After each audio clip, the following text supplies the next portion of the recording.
Rockarola, I think we are live. In just a moment, everything is, of course, going like that live. All right, welcome in, baby. We are back. We are the League of Tomorrow, giving you advice today to help you win your leagues tomorrow. Um, so how you doing, Ash? Congratulations on the baby.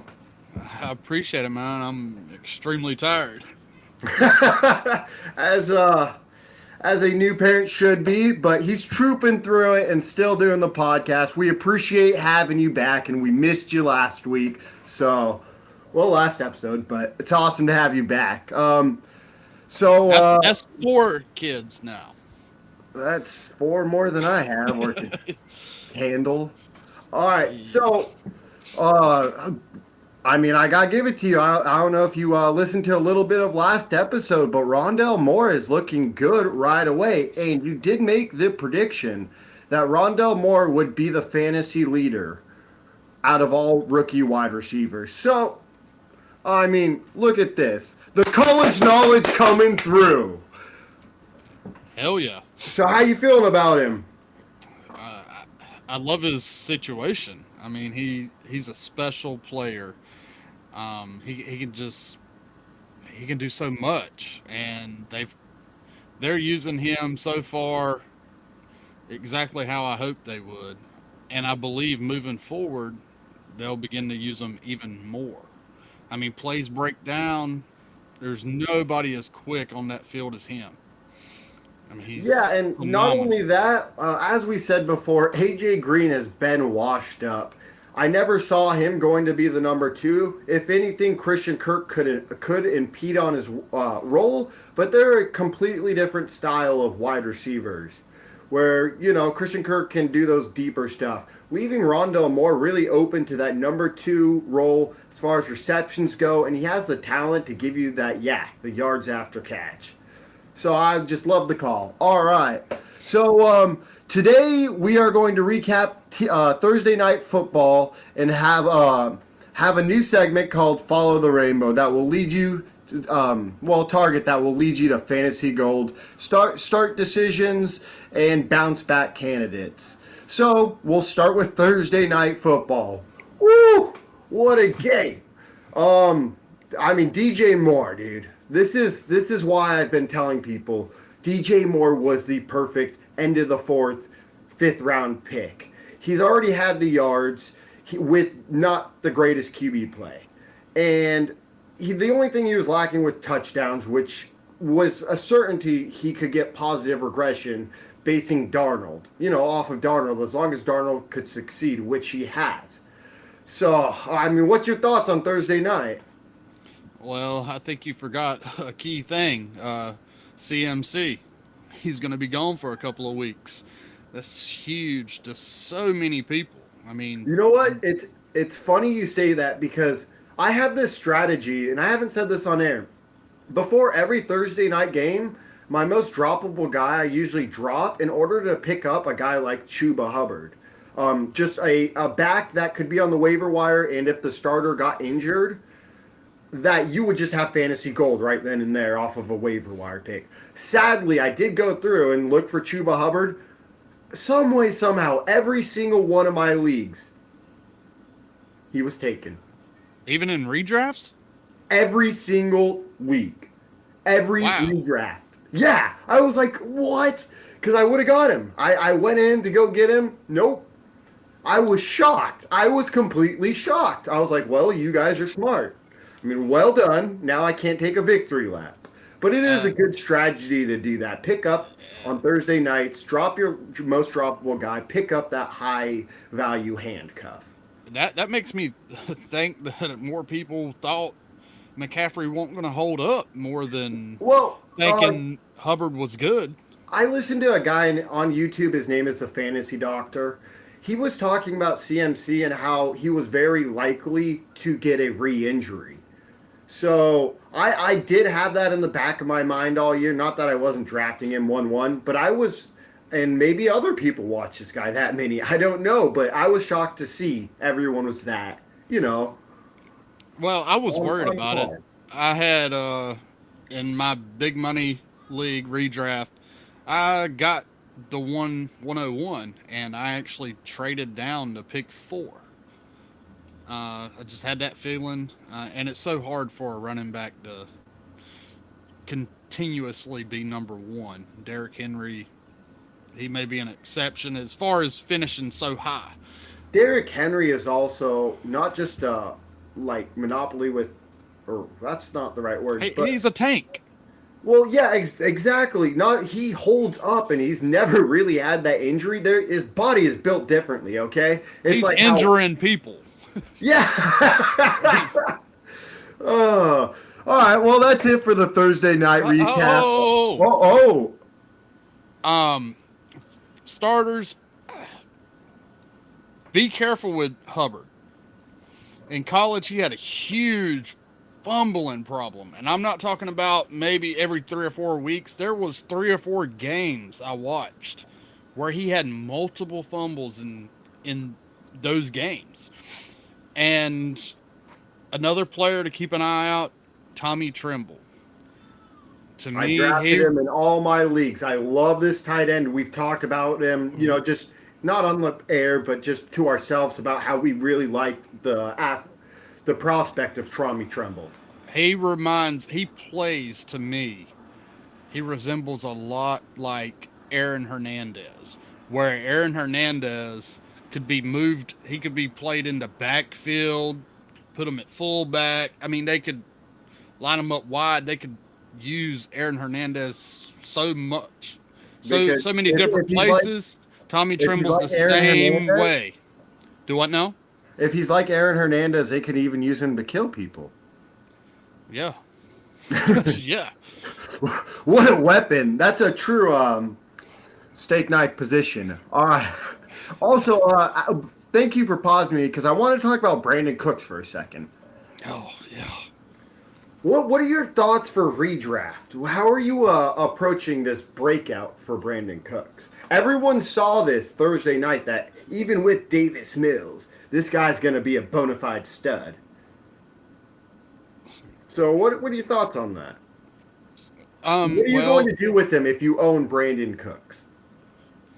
I'd be trying to sell high on him. Yes! Yes! Too many people are actually sold. Other podcasts are talking him up, but they don't realize he doesn't have the best touchdown upside. If he cannot keep this yardage up, people are going to start keying in on him as well. There's a good chance you could package him with a lower end RB to get a high end RB or high end wide receiver. I love it. That you got to sell him now. You got to sell him at high because people are freaking out about this guy right now, saying, "Oh, he's been this way for years. How could we say he's not going to be?" He's had a hot start. Defenses will key in on him. Things will change. You know, with Brandon Cooks, though, it was like, I don't know, it didn't seem like he's been doing that great up until the primetime game, though. He, quietly sneaks up on you, like even last year. But hey, I was shocked he did so good. If it's a primetime game, well, he did good real quick because Will Fuller got out, the true number 1 for that team. As soon as Will Fuller was out, Brandon Cooks did good. You say I'm not a Will Fuller. When people watch a primetime game, everyone's got their eyes on that game, so it changes opinions a lot more. Absolutely. All right. So we're going to jump to the next segment, unless you got something else to say. No. Okay.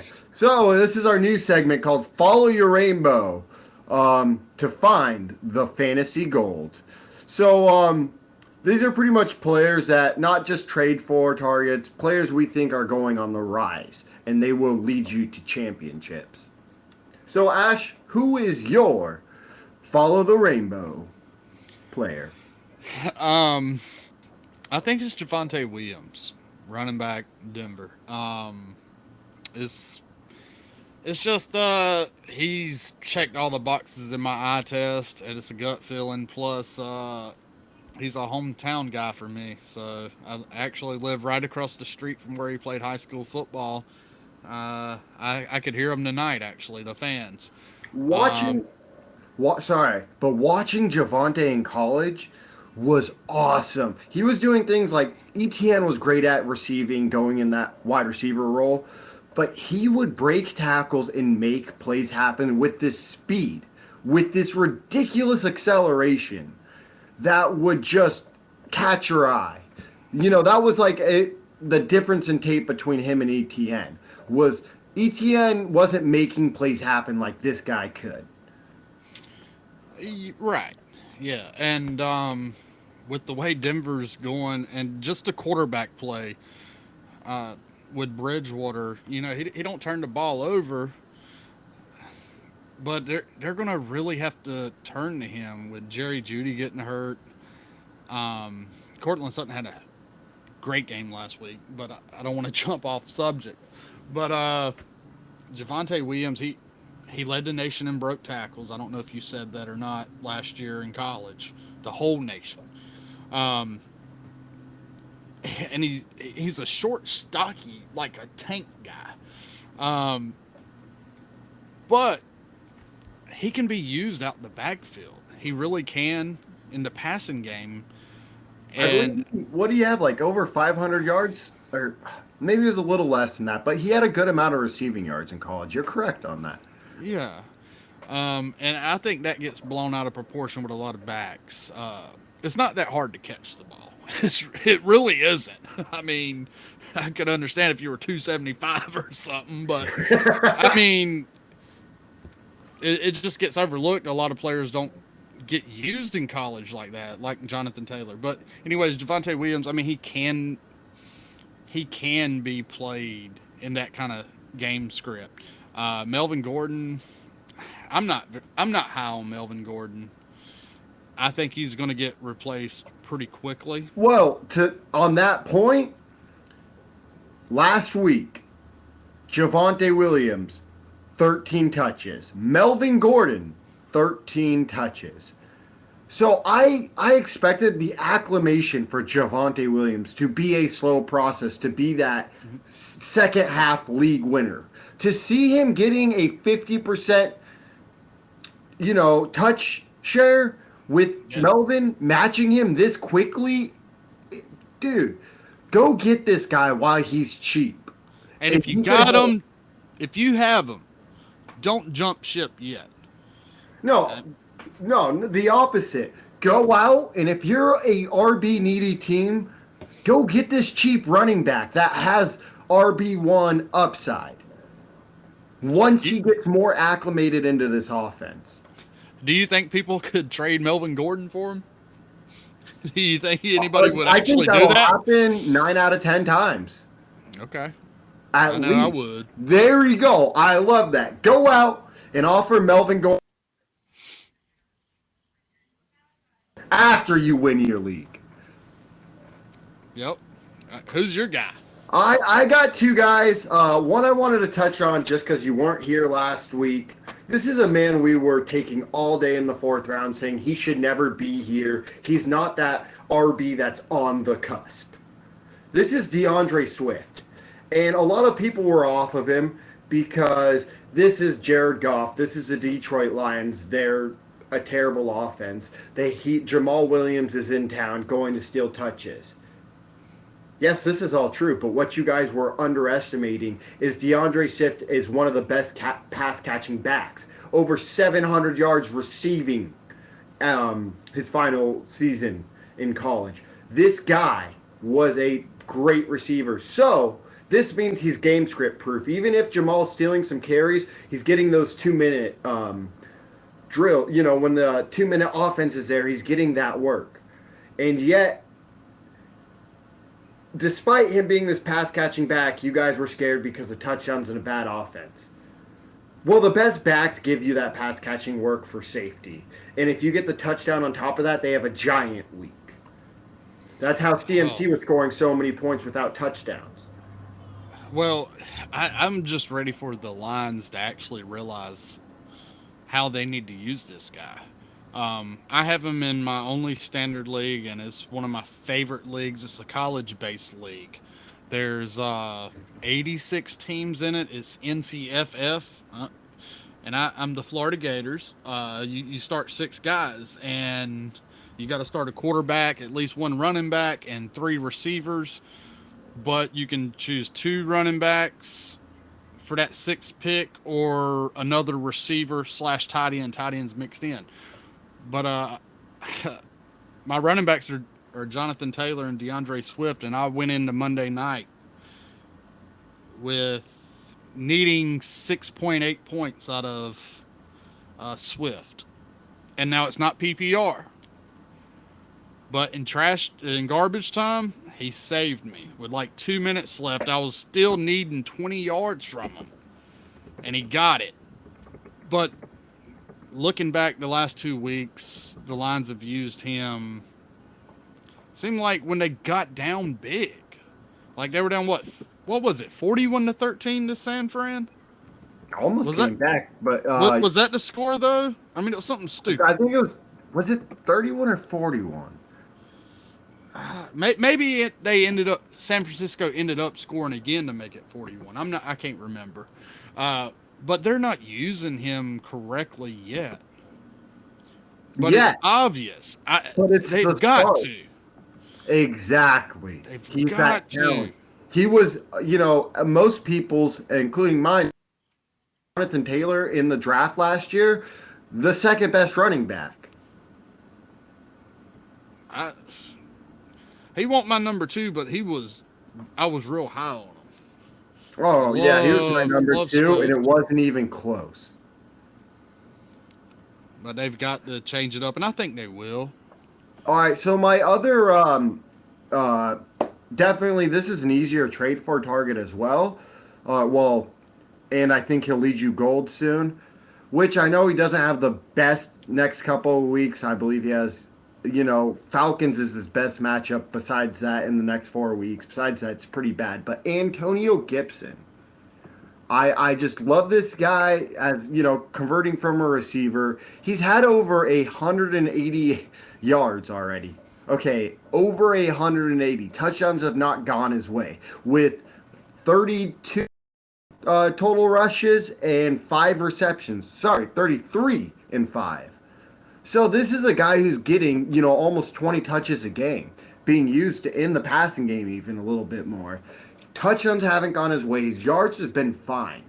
Yeah, he's averaging 4.8 a touch. This guy has shown he's a great running back, which is the only thing we were waiting for. Like, it's incredible. And now he's being acclimated where he should be in the passing game a little bit by little. So this is a huge buy candidate, buy low. I mean, just sky's the limit for him. I've said that before. And so you're not worried about the whole quarterback situation possibly disrupting that? Heineke didn't look that bad, and if anything, they're going to game plan around the running backs to help Heineke out. So if anything, right. J.D. McKissick stock up, and at the same time, Antonio Gibson stock up. So go get him while you can. You're getting that. Yes, he didn't score a touchdown, so he's an easy trade for target. Like Nick Chubb's a trade away target because he's scoring these touchdowns and barely sustaining with no passing work. Things could go the other way for him. And he's almost in the same situation Swift. I mean, with McKissick, Kareem Hunt is an established 2-minute warning back, and he get that 3rd downs. Like you are getting. Did you say Kareem Hunt? 5.5 yard per rusher in order to get low end RB1 value, and you can sell him for mid-round high end RB1 value right now. So go and do it while you can. Yeah, they're number 31 and 32, Gibson and McKissick, right there in fantasy. But they've got to use Gibson more. Got to. He's the superior aspect. Yes. You've got to play your studs. Just like in fantasy. Maybe the NFL needs to be put on notice. If you don't think Gruel wants to win, you're high, man. This guy's going to bring out his best players. Yes, Jamal Williams will get touches. He's not a bad player. But at most, he's going to get as many touches as Kareem Hunt. At most. So go trade Nick. I've said this. I actually said that last podcast. Go to a Deandre Swift or Darrell Henderson owner and go and offer them not Nick Chubb straight for them, but add a piece to it. You could get a T. Higgins and Swift. Higgins is doubtful this week, by the way. Just Sure, that out there. but I'll take that trade because absolutely. that player needs someone. He wants an upgrade somewhere else. Go offer him the worst wide receiver on your roster that you were going to drop with him. That's simple to win your league. All right, so let's do some start sits. These ones, dude, these are some hard ones. Okay. So let's start with Tyson Williams playing the Lions or Elijah Mitchell versus the Packers. I gotta go Tyson. Just got to. Just the system and with Jackson. I just prefer that. If we could somehow figure out if Elijah Mitchell is playing, I would be willing to take that chance. But he's still a Sunday night game. Therefore, you're boned out of luck. You're starting KJ Hamler, which I like.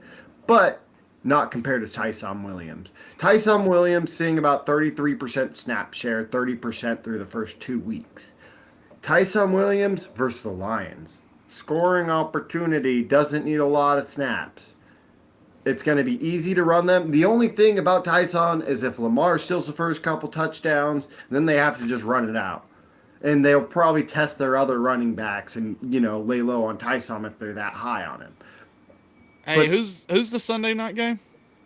I thought it was Packers and San Fran. Okay, no, I was gonna make a point. That's why I can't start Elijah Mitchell over him. That was because I'm not going to take that risk and have to start a Tim Patrick. I would rather just have Tyson Williams who could score multiple touchdowns against the Lions. Yeah. Because their defense is, the Lions. We've seen it and we knew it. The only thing with Tyson that worries me is Murray a little bit. Well, other than Jackson. But Murray is there, and he looked pretty good last week. But I'd still got to go with Williams just because of the upside. Murray's looking like the second role, though. I think absolutely. Tom has implanted him as, even with that fumble, implanted himself as that number one role. Yeah. All right, next one. You're going to love this one, Ash. We got Michael Pittman playing the Titans. Juicy matchup versus Rondell Moore playing the Jags. Oh, well, do I even have to say anything? You are this high already. So you are not saying that was just a 1 week doozy. You think this is Rondell Moore's he's the second receiver now? Yes. In my eyes, yes. Hell yeah. All right. Especially in full point PPR, get them in your lineup. I made that mistake last week. I switched them out for Javonte Williams in the flex at the last second. Went on the whole day happy as shit, thinking Moore was still in my lineup. I forgot I took him out. Oh! All right, here's the thing. Deandre Hopkins has, skipped a couple practices with injury. So, you got a little peeper in the back. But, sorry. What happened? She gone. Was it the daughter? Yeah. All right, so the thing, let's get back on track. Rondell Moore and DeAndre Hopkins with dealing with, missing 2 practices. He may still play, but they might try to limit him against a bad Jaguars defense. They might not feel the need to use DeAndre as much, trying to give other people targets, resting him a little even if they play him. Leaving that hole open for Rondell Moore. Because I do, as well, think he's the number 2, and I think you are stupid to think Christian Kirk is. But to each their own. Here's my thing with Moore. I believe he benefits from Hopkins being in the game. I mean, because if you don't have your number 1 DB on him, I mean, he's going to light your ass up. Sure, but what if they use Hopkins just as a, to get that double coverage while they're really not trying to game script him. They're saying, hey, just do half speed. You're going to get double coverage. Yeah. And that's All I right. think Moore's floor is rising. I mean, because he's going to get. He did what we wanted him to. Yes, and he's going to continue to. He had that many receptions, and they were all short target. Yeah, you guys can be all ooh about that. Understand, he is great after the catch. He's a speedy guy. We just needed him to get those targets, even if they're short. He can make something happen. He ran a 4.28. That he will. Exactly. And he squats. He's like Ruggs on steroids. This guy's Ruggs that can play in the short field. He reminds me of Steve Smith. Jacked up. Because he squatted 600 pounds as a freshman in college. At 18. And damn near single-handedly destroyed Ohio State. Oh, and had over 2,000 all-purpose yards as an 18-year-old. And led the nation in receptions. Go get this guy on Dynasty. I get it's a little buy high now. Go get Rondell Moore. Little Ant-Man is electric, and he'll continue to do better. I love that. But this week, I'm going to surprise us all. I'm going Pittman. As long as Carson Wentz plays, it's against the Titans, where I expect the Titans to score, and the Colts defense isn't looking good. So I just wanted this week, definitely Pittman for me. But that's only if Wentz plays? Only if Wentz plays. Does he have any ankles? I mean, that's a fair assessment, Ash. But they're looking for the win. Titans will score so much as long as he plays. I do think Pittman will have a good week. All right, let's jump on to our next. This is a threesome.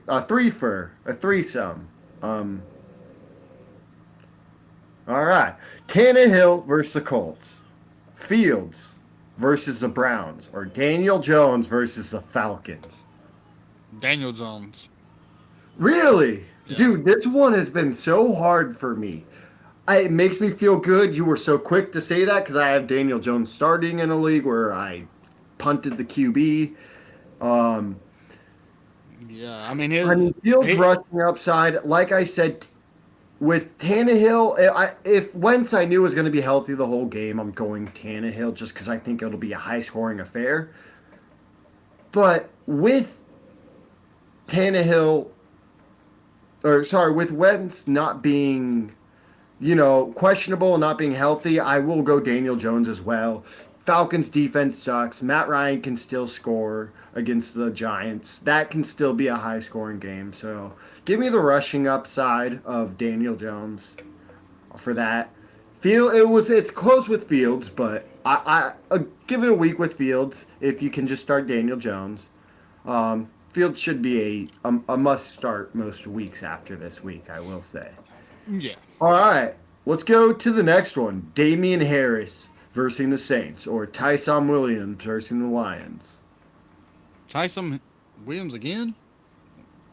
Yeah, but different. Okay, I just wanted to make sure I hadn't screwed up earlier or screwing up now. No, it's against Damien Harris now. Wow, this is probably he's a popular start-sit guy, so I wanted to give a couple names that you might be thinking about. Well, see, here's the thing, guys. I'm winging this tonight. Between just getting back home from the hospital with the baby. So you go first because I got to think about it. That's... I give you time. Yeah. So we have Tyson Williams against the Lions.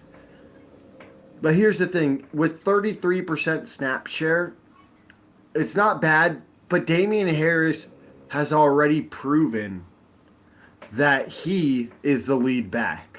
So this week, while Tyson did have that fumble, the safer option is definitely to go Damien Harris.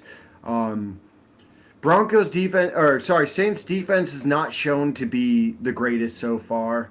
They're having struggles, so I do think he's got touchdown upside. I get he doesn't have the reception upside, but I gotta go Damien Harris. I mean, and it's not close for me. Okay, I I want to go Damien Harris. I'm going to go Did Damien I talk you Harris. into it? Did I talk you into that?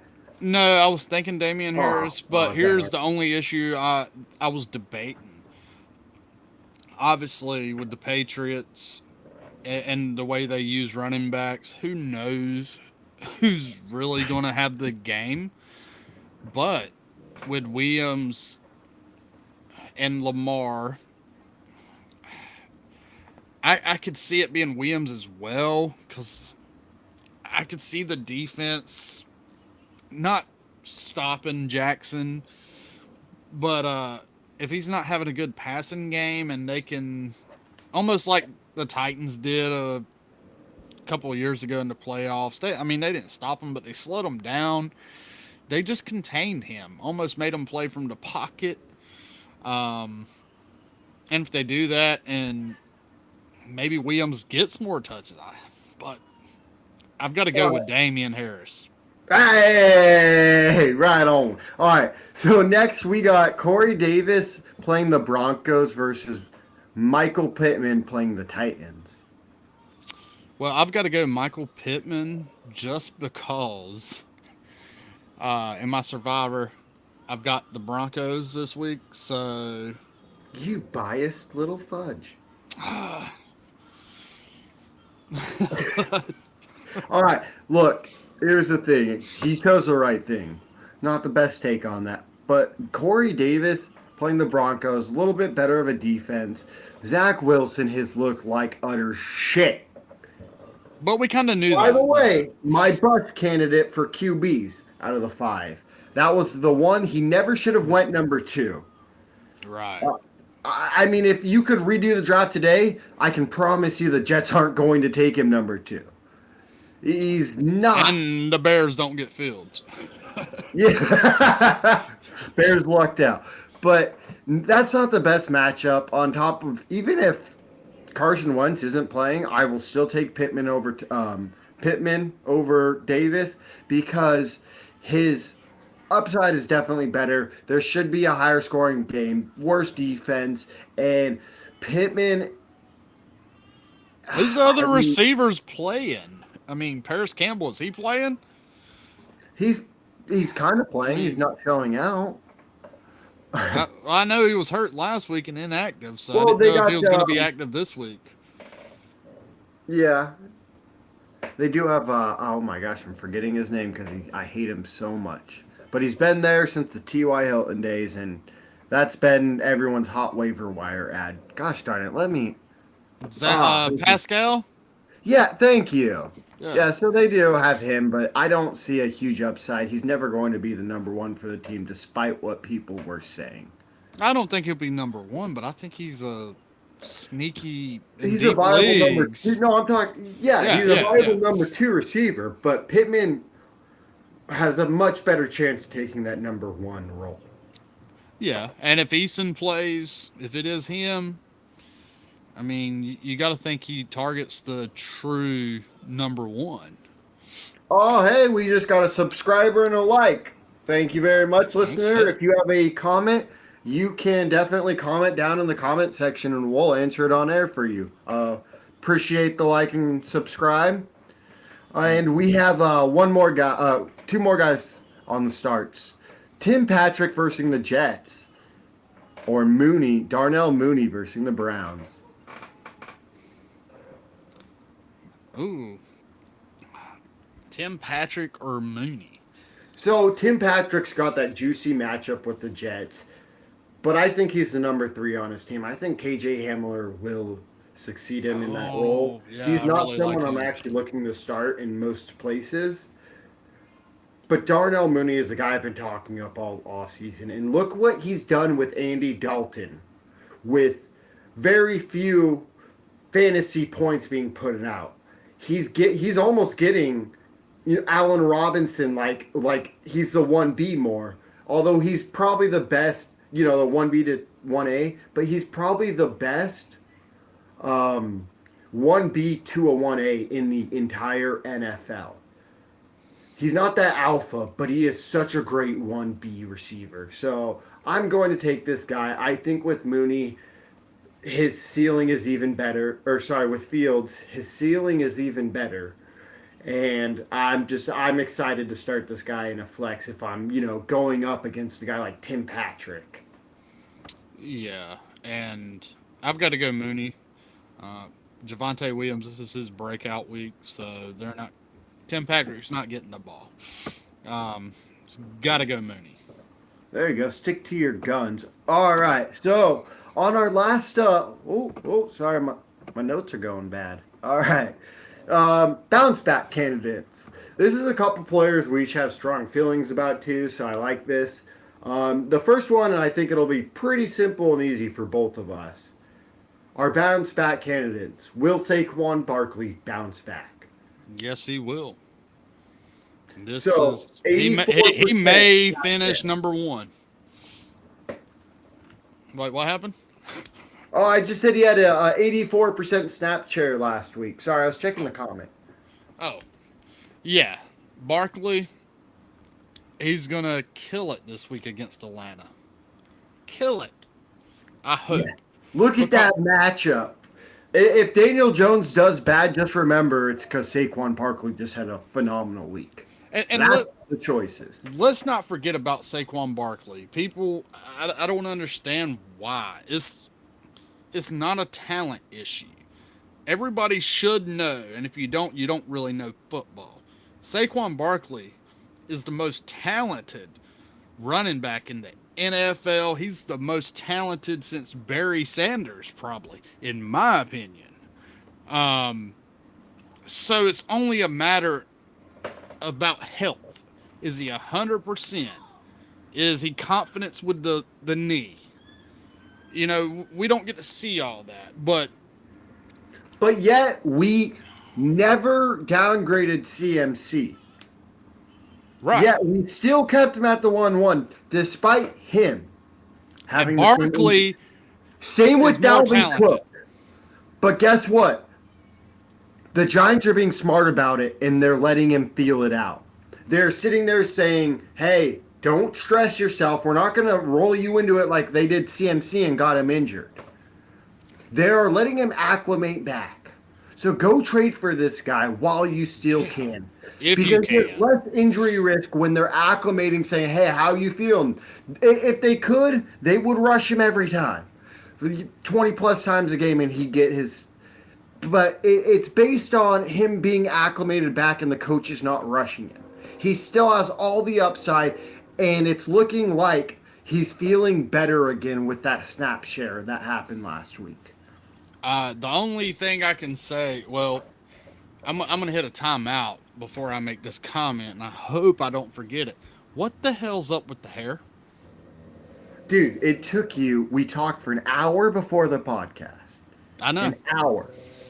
And I thought about it multiple times, but you haven't said anything for the hour and a half. And now you decide to comment because I decided to grow my hair out. Okay. Saquon, before I forget. And then we're gonna get back to the hair. The only thing I can think of, like, non-injury related possible, would be Daniel Jones and his inability to check it down to him. Eli have involved him so much in the passing game, and Daniel Jones would have if Saquon had been healthy. So we don't really know how Saquon's going to be involved in the passing yet. Ash, you can't tell people to go get this guy. And No, he's still going to kill it. But as far as PPR goes, his rushing yards, he's still going to kill it. But I don't know if he's going to be targeted, 10, 12 times, I don't care, because a guy as talented as this that can break away those long runs, it doesn't matter. Absolutely, yeah. They're going to integrate him in the offense one way or another to get the touches as long as he is feeling good. And he is feeling better. I'm gonna speak for him. We chat on the phone, and he's like, "Yeah, bro, I'm starting to feel better." So, I mean, And just to clear something up, that was not my thoughts. That was the only reasoning behind why somebody wouldn't. yeah, devil's advocate. You look really weird with that hair. Let's get back to that. All right, so we're gonna jump now. We're just gonna ignore it. Yeah. And I'm good. We're done with we're at Metcalf. Sorry about that, guys. We got DK Metcalf. You have strong feelings about this. You have let people know. One quick, I got to put something in, but give me your thoughts on him bouncing back and why he will or won't.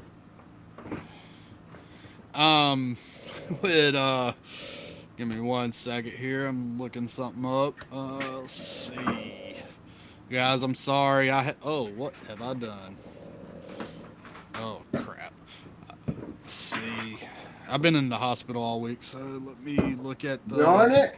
matchups. Who is Seattle playing? And I know it. And I'm having a... Oh, here we go. Let's see. Metcalf, he's the 37th quarterback.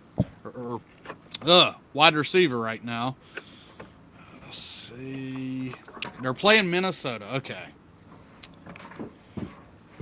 I don't care about this. Give me next. What do you think about his outlook?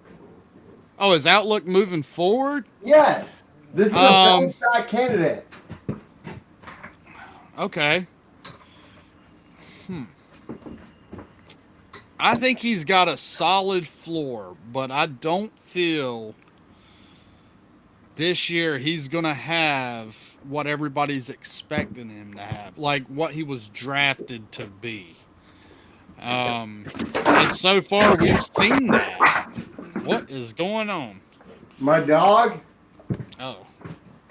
Okay. I was trying to plug in my laptop because it was about to die, and yeah, that was all bad, my bro. This is bad podcasting. Oh, shit. We have lost Caleb. Well,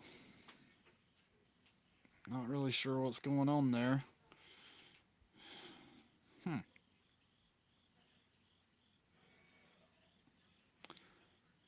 Let's see. Let's hang up.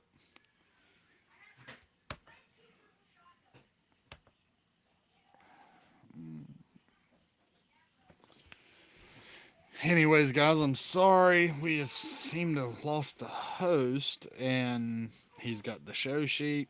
Like I said, I'm kind of winging it tonight.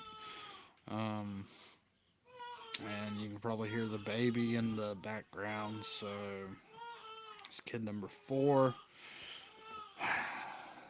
I'm gonna pause this, guys. Don't go nowhere if you are watching. I'm not the host, so I can't even see that. But I'm gonna try to get back Caleb.